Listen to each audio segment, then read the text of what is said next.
Today is another C12 day. It has only been 2 weeks since my last C12, but that's because last month I missed my group and had to make up with another group that met 2 weeks later.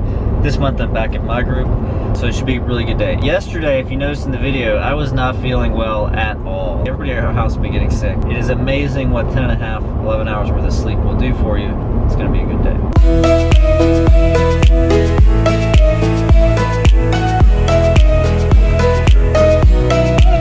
I stepped outside for just a second to return some phone calls because again, it's gorgeous outside. Today I'm going to talk about C12. I'm going to get into it a little bit more later, but right now I'm just enjoying the weather.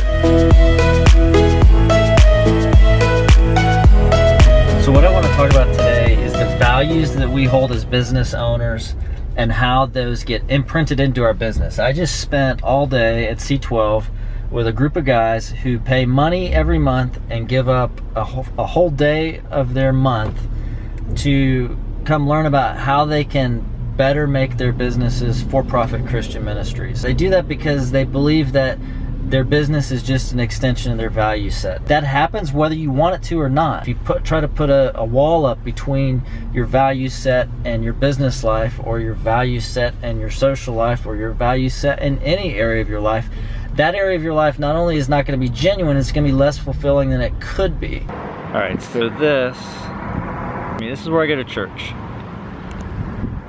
And most people would say, when we talk about our values, when we talk about our spiritual life, this is where it happens. The whole point of today's video is that's completely false. Your values get lived out no matter what you're doing. Whether you're working, whether you're going to church, whether you're eating dinner with your family, whether you're taking your wife on a date night, whether you're spending time with your kids, whether you're getting in a fight with your neighbor, all that stuff comes out of your value set. And this week I was working with a client, and one of their homework assignments was during the next 30 days to come up with the articulation of their values. What are the things that they hold most true, most dear, that are going to influence the running of their company on a day-to-day basis? And they said, well, that's it, I should do that for my personal life too. And I said, well, what's interesting about it is I've done it for my business. I did it for my business first because that's like one of those good business strategy things that you hear about at a conference or you read about in a book and you do it. But then I did it for my personal life, and the surprising thing to me, or I guess maybe the not so surprising thing, shouldn't be surprising, is that the two were almost identical. And that's because our values are those things that we hold dear.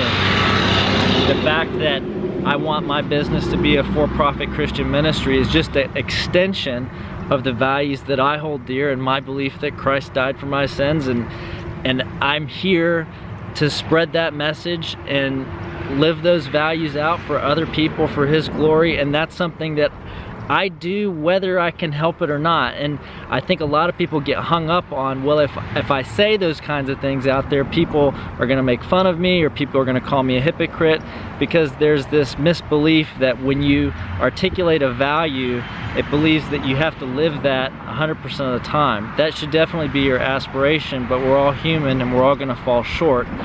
When you articulate a value, you're saying that thing that is your model. It's that thing that you want to live toward. I really hate to see people pull back and not go all in and letting the world know what their value set is, letting the world know what their ministry is, because they're worried that people are going to make fun of them or call them a hypocrite or point out all their deficiencies. They're going to do that anyway. If you're really living for something, there's always going to be detractors. The big thing that I really want to get across to people, and that I try to live out in front of my clients, is that your value set comes from within you, and it's something that you live 24/7. Only 2%, if you look at the number of hours you have during the day versus the number of hours I spend in that building, it's only 2% of my waking hours during the week. The reality is the other 98% should look very similar. It just happens in a different context, different location, with different people.